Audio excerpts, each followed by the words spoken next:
The hour of 8, now 20 minutes. And as we indicated this morning, we're going to be assessing the president's engagement with CSOs concerning the canker of Galamsey.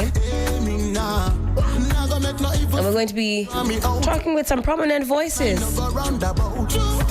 who have decided to stand up and be counted in this Galamsey fight. Let me say good morning and a very warm welcome onto the 3FM Sunrise platform, Reverend Father Michael Kweku.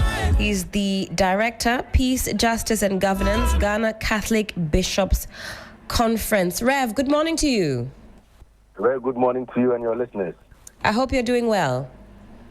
I'm still standing, as they say. Fantastic. A pleasure to have you on our platform this morning. And as I indicated, we're looking to dissect Friday's engagement and, of course, expand the conversation further so as to get some solutions to this very worrying canker called Galamsey that is threatening to do harm to us all. So I'd like to take your preliminary thoughts on Friday's engagement. Well, I think that Friday was a good number of things. Well, it was a first in terms of public engagement of all the CSOs by His Excellency the President, because for the Catholic Bishops Conference, we've had a few engagements with him and various relevant sectors of the government. So it was the first time that we were engaging him publicly, in collaboration with other civil society organizations. So that was one. Two, it was also the first time in that particular setting that some updates from various sectors were given. Not least national security or the military, the security apparatus, and also from the Ministry of Environment and various other important sectors of the government related to this rather menacing event in our national life. But it was also an opportunity for the various CSOs to ask some questions for some clarifications. That is where the various some convergent, others divergent views were seen, especially on the question of the declaration of a state of emergency for the purposes of stamping out the canker of Galamsey, whilst others were still convinced that it was necessary as a condition of working to overcome Galamsey. Others felt that it wasn't a conditio sine qua non, but that is what public discourse is like. There are some who would believe in some things. There are other things which will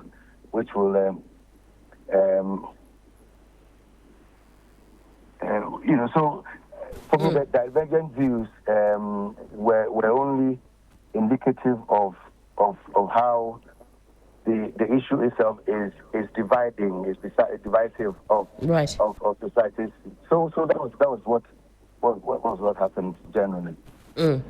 Now, what specific measures do you consider non-negotiable for a meaningful response to Galamsey based on the bishop's recommendations?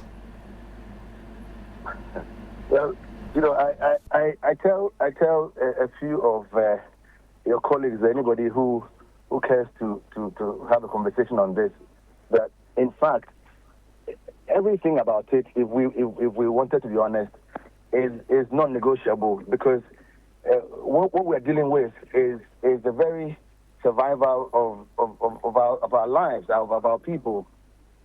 So it's difficult to really select, pick and choose, because everything about Galamsey, which we all see, is devastating and debilitating enough. But having said that, we can only prioritize, because we can't, even if we wanted, solve every one of them at a goal. So it means that the protection of our water bodies, the protection of our forest reserves, the need for a responsible, management of the various mining scales, small or large, but also the management of responsible or irresponsible mining. These are just not negotiable, because they impinge on the life of the citizen in more ways than one. Health-wise, security-wise, human rights, basically the very survival of the Ghanaian person. So these are just not negotiable. So whatever it takes to make sure that this happens, that is what we will fight for. Now, as it stands now, would you say that there is a deficit when it comes to decisive moral leadership? I'm talking specifically as far as Galamsey is concerned, governments past and present. Decisive will be very difficult to defend. Has there been a show of some amount of goodwill? Well, yes, I think we can say that some, but still not acceptable levels yet. Because if there was indeed the acceptable levels of decisive goodwill, would see our waters returning to pristine state. We see our forests, protected. We'll see lands which have been devastated, restored, and alternative livelihoods provided for communities which are affected by this. We would see the reduction of the health problems associated with illegal and irresponsible mining. So has something been done? Well, of course, we will be less than truthful to say nothing was done. But we think that enough has been done to nip in the bud. That is the place where we all are now, and we ought to push ourselves, government, traditional leadership, religious leadership, all of us need to do a bit more. But as I always say, there's a reason why we vote for various governments, because the protection of the people and the legacies, natural resources, and everything else are first and foremost the job of government, and we traditional and religious leaders do what we can to augment what is primarily the duty of government, because government has a duty of care for its people, because the people of this country vote for people who lead them in all of these multifaceted parts of their lives. So we call on all governments, the current government, past ones and all, for us to see that we have a duty of care for the very life of our people. Certainly, and talking about religious bodies, traditional leaders, augmenting the efforts of government, in practical terms, how should religious bodies collaborate with the government, collaborate with CSOs to ensure lasting change beyond the rhetoric, beyond all the talk? Well, I'll answer that question in twofold. The first one is already what is being done. I can only speak to what I know of. You only have to pay a little attention to what the Ghana Catholic Bishops Conference has been doing so far. Afforestation, the various using our pulpits to educate our people against it. In fact, even last year at our plenary, not only did we denounce it, we went as far as the desire, in fact, the policy of bringing sanctions to Catholics who are known to be perpetrators of this rather diabolical action against our people. That is one. As a policy as well, we are dealing with, if you want, practical ways. So I know that my office has been charged with providing, if you want, a pragmatic framework beyond what Laudato Si, which Pope Francis issued 10 years ago, to actually getting a framework which is Ghana specific, not only for Galamsey, but for a sustainable environmental policy. So we have that there. For the youth, for instance, there's a youth training program which our youth council has been rolling out over years, giving training and if you want, education on sustainable living and on all of that. But the second part is what the government, beyond what our initiatives have brought, should be able to tell us that, okay, well, this is where we need you to join efforts with us. Because as I said, it is first and foremost the duty of government. So government should be able to tell us that, okay, in addition to what you've been doing so far, this is where we think you fit in. So I think that is where the conversation must go. Certainly. Now, the issue of declaring a state of emergency, this is something that the Catholic Bishops' Conference had suggested. After the engagement with the president on Friday, do you still hold the view that it's the most effective path forward, or are you convinced now that there are other practical interventions that will help or that can help this fight against Galamsey? The bishops are not living in some alternative reality to that of the Ghanaian populace, because whatever we are all experiencing is dangerous and killing enough for everybody to see. So when the bishops and indeed the whole Catholic community is asking for a state of emergency, in fact, what it's looking for is not just a state of emergency for its sake. It is looking for the creation of an atmosphere that as it were enables urgent action by all. So when government tells us that it is not time, at least by the estimation of national security, what we asked for was therefore clear benchmarks that will indicate to us that the government and ourselves are on the same page for when that declaration should be made. We're also not wanting to hold ourselves hostage about the conditions alone. We are looking first and foremost for the action. So until the state of emergency is declared, we will push for all the necessary urgent action that will be needed to nip this in the bud. So whilst we still believe that the state of emergency is a necessary condition to fight this menace, we are more, if you want, we are more focused on the urgent action, serious commitment, and unequivocal, if you want, discourse that leads to a certain change in attitude and a change in behavior.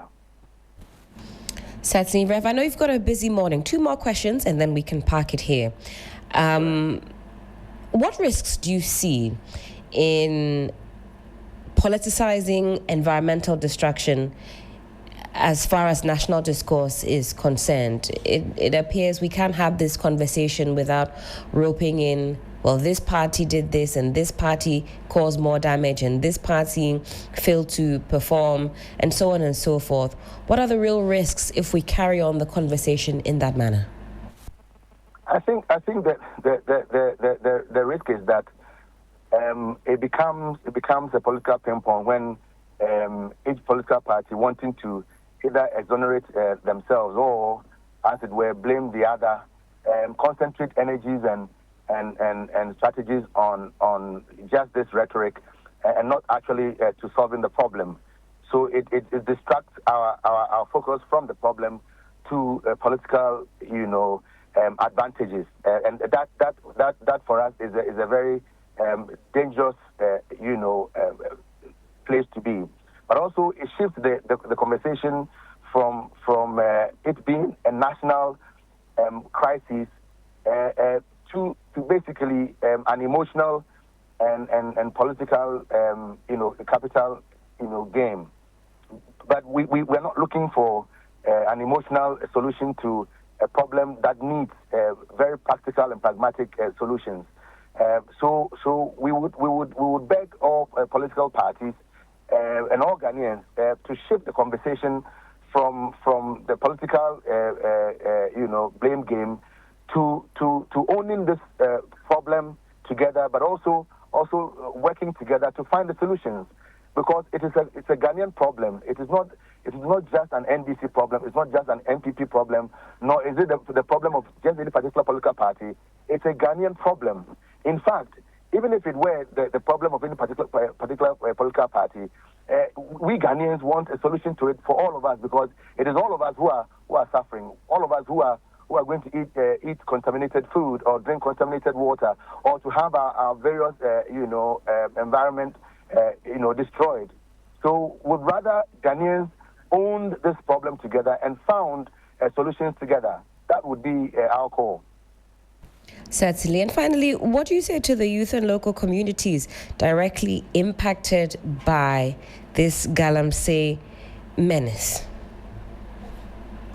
Please come again. What would you say to the youth and local communities directly impacted by illegal mining, those who have decided that, come what may, this is how they want to make their daily bread? Well, the thing is that no one will survive on such a dangerous slope. No one. Somebody said, I think it was one of the bishops said that no one feeds on goat directly. No one eats goat for breakfast. That's right. So if we think that making money, no matter how bloody it is the way to go, then basically we have become too fatalistic for our own good. So the more sustainable way of mining gold will have to be sought after. Those irresponsible and illegal ways of mining will have to stop, and they must now, because we are all affected by it. They must collaborate with authorities, traditional and political and religious, to find lasting solutions to this problem. Because I believe strongly that Ghana is the only country we have, and development does not happen in a vacuum. We ought to create the environment for it, and if we destroy the physical environment, we are basically destroying the necessary infrastructure for any form of sustainable development. Rev, thank you so much for your time this morning, for taking time out of your busy schedule to weigh in on this conversation. Very grateful. The pleasure is mine. And we were just there speaking with Reverend Father Michael Kweku. He's the Director, Peace, Justice and Governance, Ghana Catholic Bishops Conference. And they've been unrelenting in this conversation as far as Galamsey is concerned, and he had made some, he's made some very pertinent points this morning. We'll go for a very quick break. When we come back, the conversations continue.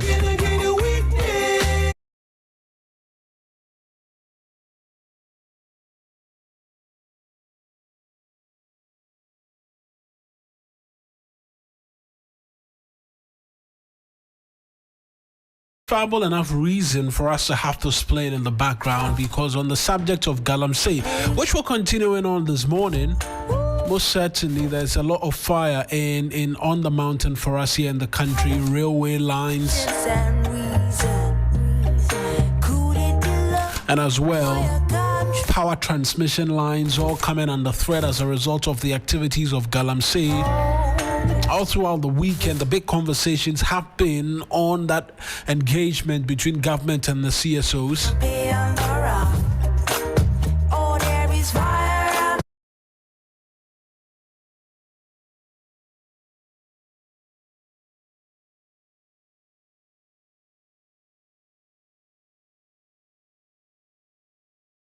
Excerpts of that interaction between the president and the civil society groupings for you just shortly.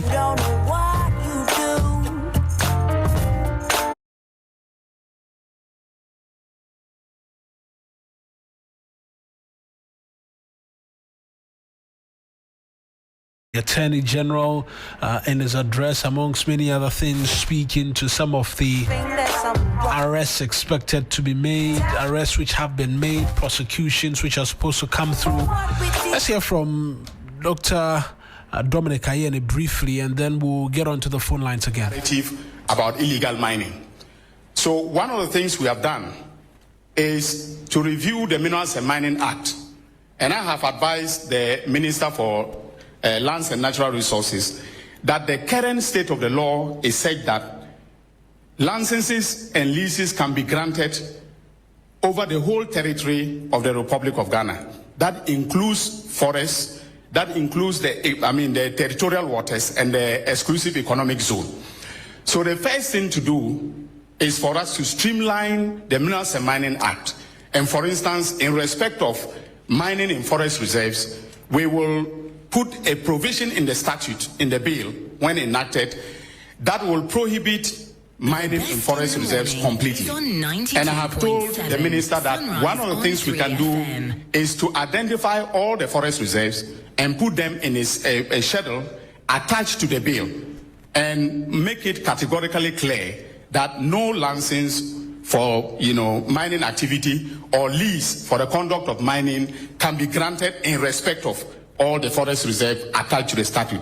Now that means that at any point in time that the law, the position has to change. They have to go back to Parliament and then review the law, which makes it, politically more difficult.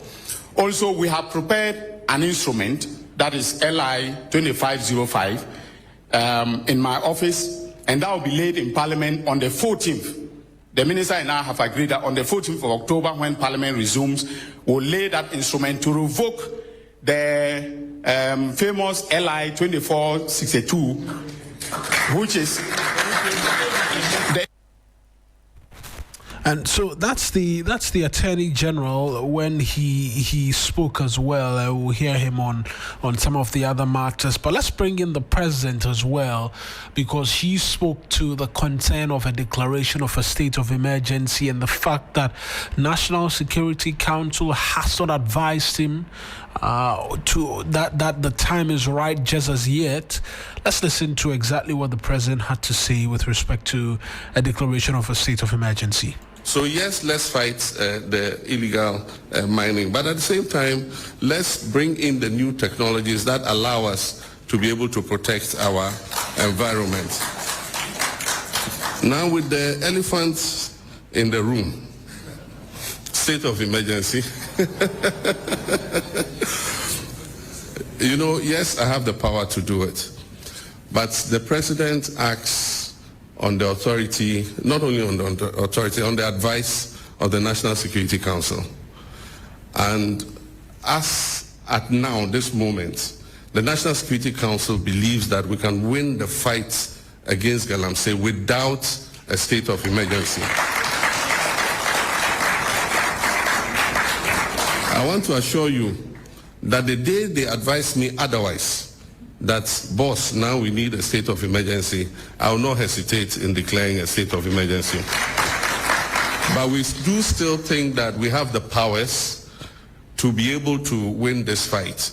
And as we deploy more troops and we apply more resources to the fight, I'm sure that gradually we'll begin to see that we're winning the fight. So like I said, this is not going to be a one-stop dialogue. We're going to continue to update you. We need your support. We need your criticism. We need your advocacy. We need your pressure. Continue to put our feet to the fire, because that will encourage us to also continue to work harder. And so I want to personally assure you that as president, I will also continue to put pressure on my lands ministry and all the ministries that are involved in this to make sure that we're able to hand over to our children and our grandchildren an environment that our great-grandfathers handed over to us. They gave us a beautiful country with a lot of forests and trees and beautiful rivers. We should not hand over poisoned rivers and desecrated forests to our children and our grandchildren. And so we will continue to fight. I believe that we'll win the fight against Galamsey. And I want to thank you for the advocacy that you continue to do. We'll hold the next dialogue. 9 months will go to work and continue. And once we chalk more successes, we'll be able to come and update you that this is what we're doing. We want to do it transparently. We have nothing to hide. I don't gain anything from Galamsey. I am not personally involved in Galamsey, and I have no interest in it continuing. And so you can be sure that we are all on the same side, and we'll continue to do this work. I thank you very much. And so President John Dramani Mahama, there in his own words, speaking to the issue of the declaration of a state of emergency and the fact that the National Security Council continues to believe that this is a fight we will or can win without a declaration of a state of emergency. And I want to know what you think as to the comments of the president from Friday, as well the presentations by the Lands and Natural Resources Minister, and then as well the Attorney General, who says that today, amongst many other things, and we'll hear from the Attorney General again shortly on what he says is prosecutions over activities of illegal mining, if you stay with us a lot longer. But we're streaming on Facebook. The handle's 3FM927. I want you to get onto Facebook if you can, or on social media, that tweet at us with the hashtag 3FM Sunrise and let us know what you think as well on what exactly the president has been saying with respect to the declaration of a state of emergency. But we'll hear from the Attorney General as well, Dr. Dr. Dominic Ayeni, I beg your pardon. Godfred Dame is a former Attorney General of the country, on the prosecutions as well. And then we can get into the conversations again. We've heard from Reverend Father, who, amongst many other things, says this should not be one that is embroiled in a lot of politics, because the country stands to be worse off if that continues. And so we've heard from him. We'll hear a lot more from other persons in the Galamsey ecosystem, the persons who are advocating for some change on the front and the fight against illegal mining. But let's hear from the Attorney General again on the prosecutions. The arrest is the 48 hours rule, constitutional principle that we must bring them before the courts within 48 hours. Most of the judges have been granting them bail. So I remember the point that was made by Colonel Boa. When we arrested 9 people in Kumasi, he called me and I told him that immediately place them before the court and then ask for them to be detained so that we do our investigation. When they appeared before the court, Your Excellency, they were granted bail. Okay? Then they went back. He was very good in monitoring them. They went back into the forest. So I told him that even despite the fact that they've been granted bail, because they have gone back into the forest, they've committed a new offense.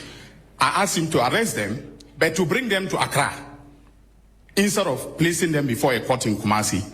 And I'm dealing with them now. They are in detention. We will not release them. We will make sure that even if the High Court says we should grant them bail, we'll go to Court of Appeal and go to the Supreme Court to ensure that we hold them until the dockets are prepared and then we send them to court.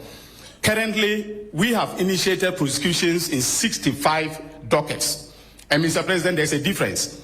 When we say 65 dockets, it is not 65 individual persons who are being prosecuted.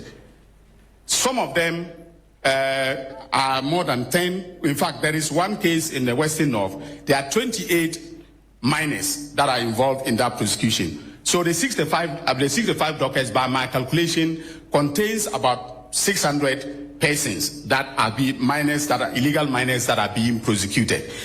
And I'm happy to announce that in 2002, the police conducted very diligent investigations in respect of Akonta mining.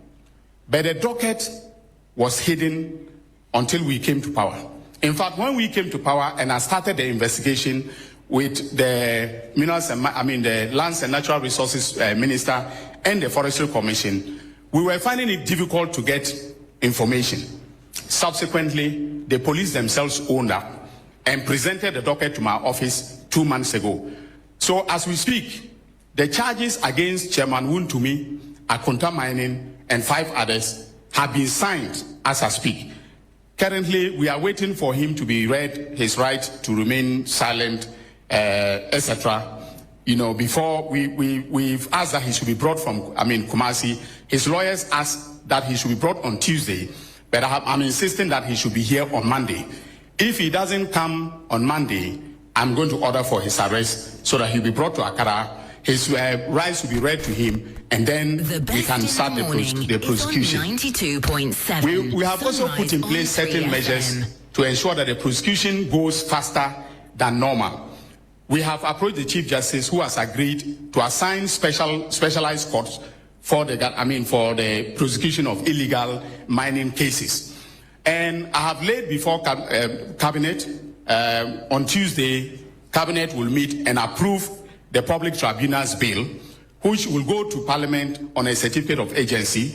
And if by December the tribunals are in place, most of the circuit tribunals will be given exclusive jurisdiction to deal with mining cases. And we will appoint the chairman and panel members of the tribunals, give them timelines beyond which they should not carry a case. So, for instance, we will insist that every mining case should end within 6 months. If there are reasons for you to appeal, that is fine. But the tribunal must deliver its verdict within 6 months.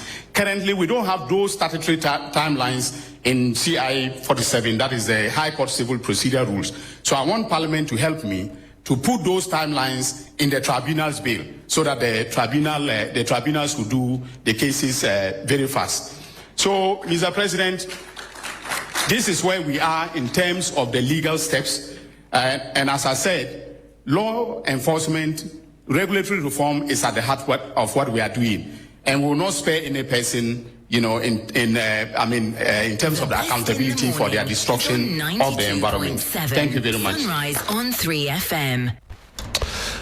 That's Attorney General Dr. Dominic Ayeni as well speaking there. And so it mentions quite a lot of things currently underway being done with respect to law enforcement. There's a public tribunals bill expected in Parliament a lot later when the House reconvenes this month. The expectation is that LI 2462 as well will be repealed. It will no longer be a part of our statute books. And also on prosecution says that some of the persons, when they've been arrested, have got bail very quickly, and so they are, amongst many other things, going to challenge and ensure that there are bail applications which have been successful in the past. They will challenge it up onto the Supreme Court even if it were possible. Let's get onto the phone lines right now. Monica Avonyo is a research fellow at ASEPA. Let's pick her thoughts as well on what it is that we've been listening into and her own perspective as to the engagement from Friday. Monica, I appreciate you speaking to us this morning here on the 3FM Sunrise. In your own summation, what would you say civil society left that engagement with? A conviction that the current administration is doing all within its powers to fight Galamsey, even when your call, the vast majority of civil society has been that there needs to be a declaration of a state of emergency at some point to indicate all level of seriousness based on the challenge that we have on our hands? Okay, good morning. First of all, I'd like to thank you for this opportunity and then greet all your listeners this morning. Pardon my voice, I've got some cold. Yeah. I think the bag is around town myself, so we can manage. Sure. Thank you. Okay, so on the topic at hand, with the state of emergency and then meeting with the CSOs on last Friday, generally I would say that it was a good one because at some point we felt nothing was being done, and you all agree to the fact that we were all pushing for the kingpins in the Galamsey to be arrested and prosecuted, and we are still not seeing anything. And so on last Friday, what we gathered was that for now, I will confidently say that it's just Chairman to me, whose name was mentioned by the Attorney General, who was expected to arrive in Ghana, in Accra, by today. But according to the Attorney General, his lawyers were pleading for him to arrive in Accra on Tuesday for the necessary process to continue. But then we as a civil society organization are expecting more, not just Chairman to me, because we think that it's not only Chairman to me who is behind the Galamsey. There are other big ways who are behind that. And more of those who are being arrested are those youth who are just trying to make ends meet, to find something doing for themselves and then fend for their family as well. And so if they still go after them, definitely these big wigs will get other youth involved in the Galamsey. So all we are asking, I would say that generally it was a good and fair meeting with the CSOs. We got to know that at least they are not just idle, but they are on the ground trying all their possible best to make this work. Did you leave that meeting as civil society groupings knowing that we're on course to win the fight against illegal mining? Yes, I would say we are on course because personally, the Attorney General stated that on 14th October, when Parliament resumed, the LI 2462 will be repealed, and then they will consider that as an emergency. And so we are looking forward to that to happen as soon as Parliament resumes. And then other measures that the NIMOS also has put in place, we are also expecting them to also get somewhere with that. And so generally I would say that they are on course and then they know what they are about. We didn't get to hear definitive timelines from the conversations in terms of how soon we can begin to say that the effect of this fight is beginning to show in our water bodies. We woke up this weekend, this Monday, from with news from the weekend that Galamseyers are targeting some of our railway lines. Earlier on in the weeks, we've heard reports about power transmission lines as well coming under threat, amongst many other things. Would you say we should have left with clear timelines as to when we can begin to see the positive effects, considering that these illegal miners are targeting critical state installations now? Well, I would say that the timelines really doesn't matter. But what matters right now is that if our Attorney General and then those institutions will get the balls to go after these big rigs in the Galamsey process, I think we'll all be satisfied with this whole process. Because given the timelines, and then I'm sure we are even used to giving timelines and we are not even able to achieve it in this country. And so we are not actually interested in giving timelines. But if the needful is done, going after these kingpins in the Galamsey, and then not just going after these youth, and then we just arrest them because they don't have anybody to come and bail them, blah, blah, blah. And so we just arrest them and say that, yes, we are arresting more of them, and we don't see any impact at the end of the day. We'll still go back and then come to square one and come and start all over again. And so we need to do the needful and then go after those powerful people behind the Galamsey. I've heard you say you want the powerful in the operation dealt with. Today we're seeing Chairman Woon. To me, the expectation is that he will be in Accra. What would you expect from the CID down to the Attorney General, who's given indication that he refused to have him appear tomorrow and insisted on today because they are beginning to want to take some action going forward? Please, your question again. I'm asking what your expectation will be of the CID and the Attorney General in the matter involving Chairman Woon to me. Well, I think that I'm hoping by now, as the Attorney General was confident of seeing Chairman Woon to me today, I'm hoping that upon he coming to Accra today, they have the necessary evidence and facts to start the prosecution process. We don't want a situation whereby, yes, we are expecting Chairman Woon to me to be in Accra today, and then when he arrives, we are now making our due diligence, we are now trying to investigate and all those things. No. We are far behind all those things. And so right now, all we are expecting, right from the CID to the right institutions involved in all these things, to just hit the ground with actions. You know this person is involved. And trust you me, I think they know those, even aside Chairman Woon to me, they know others who are also involved in this Galamsey.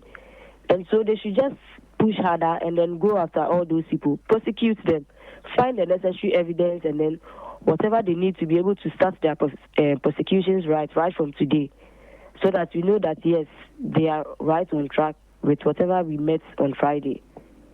I don't recall hearing your piece on the declaration of the state of emergency and the president saying that the National Security Council is the one who must advise, and now the advice is that we do not need it. There are some who say that, look, the president is passing blame around as to declaring the state of emergency, and he's running out of excuses in acceding to the demands of CSOs. I will not blame the president, or also portion blame that the president is running away from the state of emergency. Our take is that you will bear with me that the kind of economy we are running as Ghanaians, if we should run a state of emergency now, it is going to affect our economy and a whole lot of things. Why am I saying that? The state of emergency is going to put on hold even the large mining companies. All their activities are also going to be on hold. And you and I know that gold production is serving this country a lot. Also, these folks who are in the mining areas, take for instance those who sell foodstuffs, those who are into the food and industry, those who also do manual jobs, construction and all those things, they are going to be affected. all those areas are really going to be affected. And so when they are also at home, the pressure is going to, or the burden is going to be on government to provide a source of livelihood for all these people. And is Ghana ready to also do that at this time? That is the question we need to ask ourselves. Because, as the president said, they have started making, providing concessions from the large mining companies for those registered small-scale mining companies. And we think that that is a good thing to do, so that if you are not licensed as a small-scale miner, and then you are being found in our forests, or you are being found mining where you are not supposed to be mining, you will be prosecuted and arrested. But if you say state of emergency, I'm not sure we are there yet as a country, because we lag behind. There are already agitations here and there from nurses, from teachers here and there. So I'm not sure we are ready to add up these folks in the mining communities to all these areas that the government needs to pay. Right then, Monica, we'll leave the conversation here. Monica Vonyo, thank you very much for joining us this morning.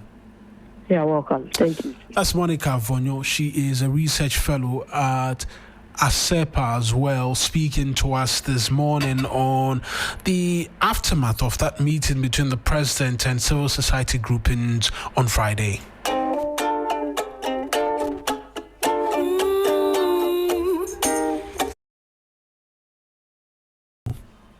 Good morning to you and your listeners. Thank you for having me.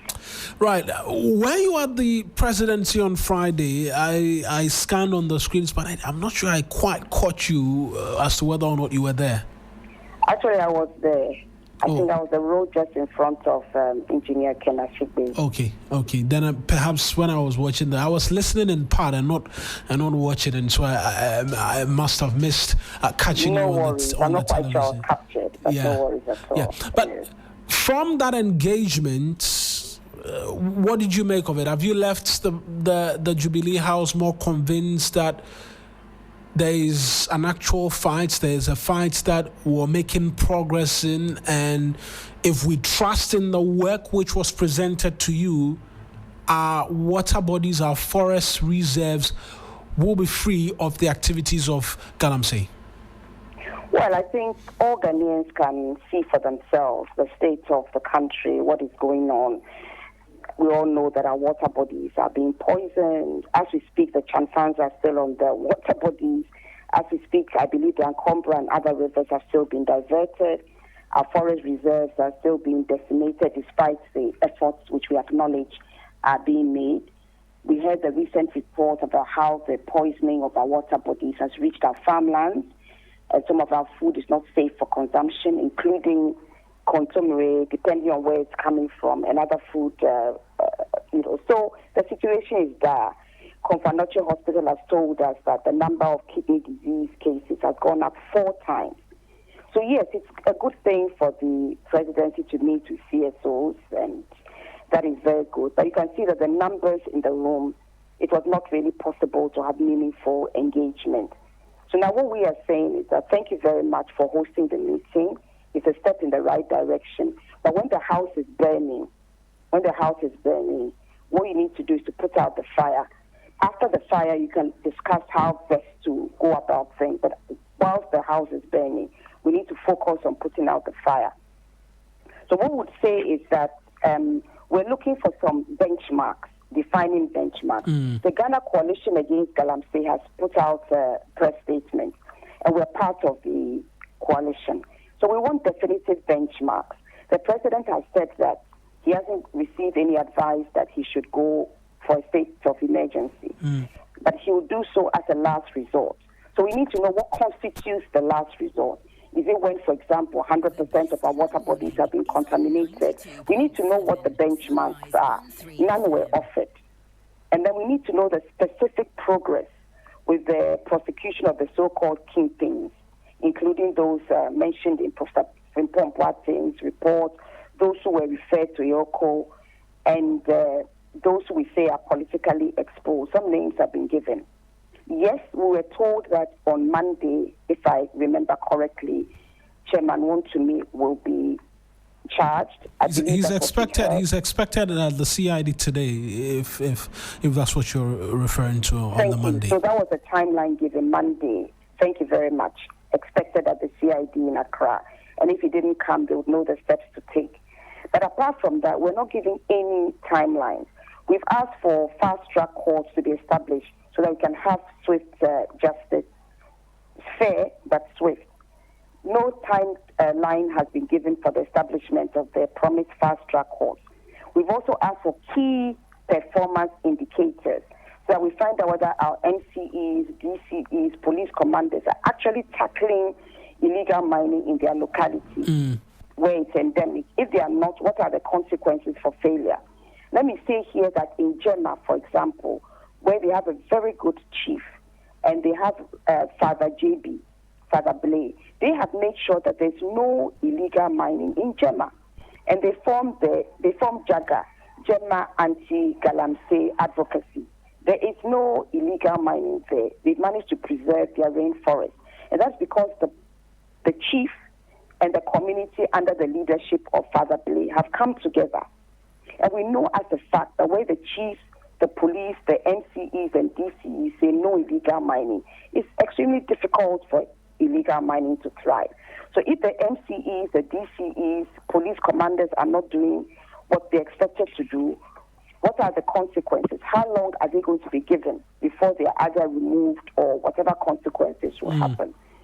And then we've asked for areas where the communities are active, like Atronsu, where without any blue water guards or anything, they are protecting their community. In some cases, they are rather being intimidated by the powers that be. In Atronsu, for example, the activists are those who have been charged for trying to defend their landscape and the Atronsu stream, the only source of water. Again, there are no timelines as to what will be done to ensure that community members are protected. And we've also asked for a publication of the water, the state of the water, what toxins are in it. Because we made it clear that the turbidity levels are not just what is important. It's what's in the water. Mercury, arsenic, cyanide, they are colorless. So even if the water is clear, there's no guarantee that it's safe. When will this be published? So that regularly, just like a few decades ago, when it came to the Akosobo Dam, we used to publish the level, if you remember. So now we are asking that should be done with the water, an analysis of the water. So we've asked for certain things and timelines, and sadly, we haven't received any timelines. Right. On the back of what it is that you've been telling me, I'll just introduce as well Dr. Kojo Prime, who's the Program Director, Media for Peace and Social Cohesion at the Media Foundation for West Africa. Doc, I'll just come to you. I just want to put a bit more in terms of the timelines that Awula mentioned on the fast-track courts. The AG says that they are seeking to bring the public tribunals bill, and they will as well have a huge chunk of the work they are expected to do will be to deal with Galamsey-related matters. And he's asking Parliament to peg the entire trial for any Galamsey-related activity to 6 months, such that within 6 months, the usual delays associated with cases at the High Court and other courts will not be what we will find when it comes to dealing with activities of Galamsey. There's also a conversation with the acting Chief Justice for special courts to be created and dedicated towards that. You think these are not definite timelines enough for cause of action in terms of the prosecution bit? Well, I mean, you said 6 months, that occasions take more than 6 months. That's fantastic. But when will the courts be set up? Remember, we're in September. When we're in opposition, we did say that with the political will, we could deal with this matter.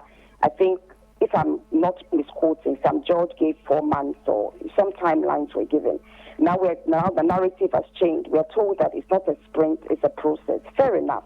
But remember, we've been there for 9 months. And before we came, the issues were clear. It's not a surprise. We knew these things. So all we are saying is that when will the special courts be set?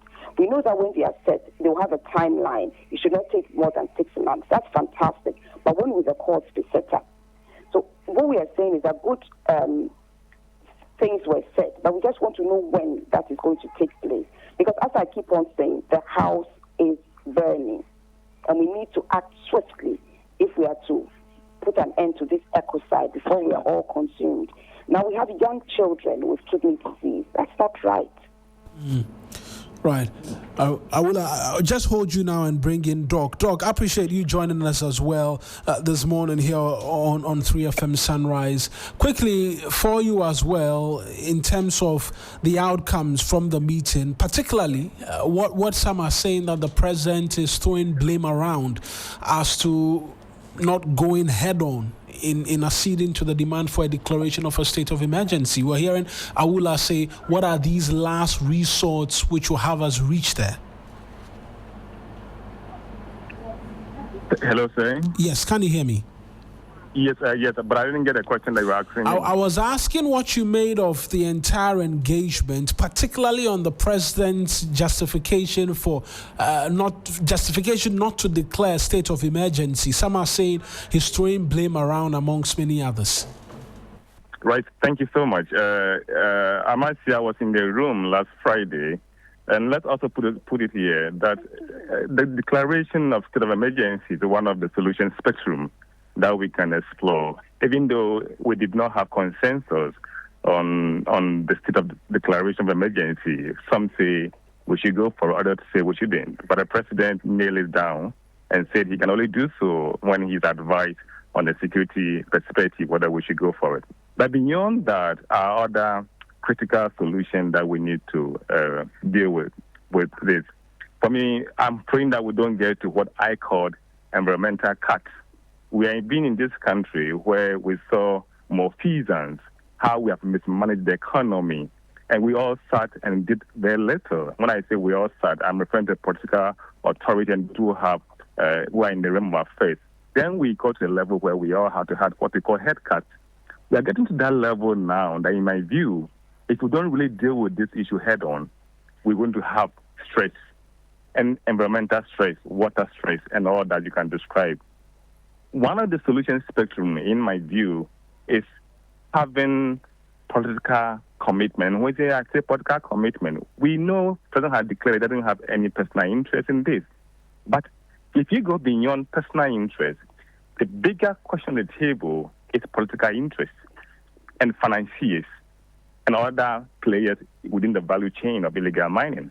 And therefore, we should be able to really pierce the veil and go behind that black box, as I call it, and look at who are those involved. Say, the government. Can we put politics behind us and let's have a bipartisan solution to this problem? Because it is not, we don't have NDC water, we don't have MPP water, we don't have NDC land, we don't have MPP land. This is a national issue, and everybody, all stakeholders, children, aged, women, men, all categories of people are really saying that this is really dire on our national security, on our national peace and social cohesion, and therefore we must deal with this issue. Because we have several principles when it comes to dealing with environmental destruction. At least we know about 5 principles. One is called preventive principle, which is golden. In my perspective and to my mind, we've lost that opportunity. The second is called precautionary prevention, precautionary perspective or solution. We have lost that principle also. It is less of 3 things. One is sustainable development, where we're able to strike a balance between the current generation using the natural resources without not compromising the capacity of future generations to use the resources. That is where we need to strike that balance. The second thing is what we call the public trust doctrine, where Article 257 of the Constitution has entrusted the natural resource into the hands of the government, and it has a fiduciary responsibility and duty of care to use our resources for the benefit of this country. The third one is the polluter pay principle. Those who are causing the mess at the environmental site, who should go and reclaim the land for them? I don't think it's my tax or your tax. They have a responsibility to mine responsibly and make sure that when they mine, they can reclaim the land. Nobody is saying we shouldn't mine resources. Right. Nobody is saying we shouldn't. But what we need is that be responsible in your endeavor in mind the result that God, in His own wisdom, has given to us. The other thing I want to put on the table is from what I call greater accountability and transparency in data. The data that we have, when they say they have nine security zones, where are those data? Who are involved in those sites? We should be publishing this data for us to know who are the architects. For by the way, when the Minister of Lands and Minister of Lands and Natural Resources says we are declaring a place called security zone, it beat my understanding, because when we say a forest reserve, in literature terms, it's already a security zone. One is a reserve; it has a cultural significance. That's a reserve. So when you come and tell us that we are doing another security zone, then it's for me, it's tautology. Right. So you are just dancing around the issue. Right. This is a critical thing that we need to look at this. I want to just end the conversation with the both of you quickly, because my producers say we're out of time, on some of the presentations which were made, and I saw Mr. Ashigbe take on, is it the water resources guy on the turbidity level, amongst many other things. Just briefly, is there a concern as well as to the data inputs that leadership could be getting, considering you in civil society had serious concerns about some of the data which was presented? Reason why perhaps sometimes the seriousness with which you want attached to this fight we're not seeing. Just briefly, I'll start off with you, Doc. The data was very skewed, because if you want to present a baseline information for us to appreciate, you need to tell the good story and the bad story, which is called the success story and the challenging story. We're expecting the gentleman who presented that data to be able to be realistic and honest to all of us that this is the data that I have. In this case, we are making solution. In this program or in this site, we are having a chance with data. But you only get selective data presentation, and that is what civil society are calling for, that your data you presented, it is not legitimate. Do I still have Doc on the phone lines? Yes, I'm on the line. Right. So your data that you presented to us was not too clear, was not legitimate, because you have skewed the data. We are all academic, we are scientists. So we have to go into your methodology of selecting your data sample size and present to us, and you should have justified. It's only when there was a follow-up question, then he came back to clear that, well, the data he's presenting is where there have been some progress. So we are calling for a greater data transparency where all citizens, media, everybody, name them, can really follow through how we are resolving the problem around illegal mining or galamseys, as we call it. Thank you very much, Doc. That's Dr. Kojo Prime. He's the Programs Director, Media for Peace and Social Cohesion Program at the Media Foundation for West Africa. I want to end, Awula, with you on the same question, whether or not there's a cause for concern. Just briefly. Yeah, Doc said it all. The figures were skewed to give a particular outcome, and that is not the right to do if we are serious about ending this canker. We need to do away with politics, and we just need to get to the root of the matter. So I agree with what Doc said. Let's have the correct figures, not a skewed selective figures to come to a particular outcome. The house is burning, we're being poisoned. Let's take the necessary steps to end the poisoning, because history will not judge us kindly if we continue doing this. Thank you very much, Awula Sewa, as well, for joining us here this morning on the 3FM Sunrise. And we'll continue for you this morning with matters relating to health, but let us know what you think on the subject of Galamsey. On the mountain top, and no one is running.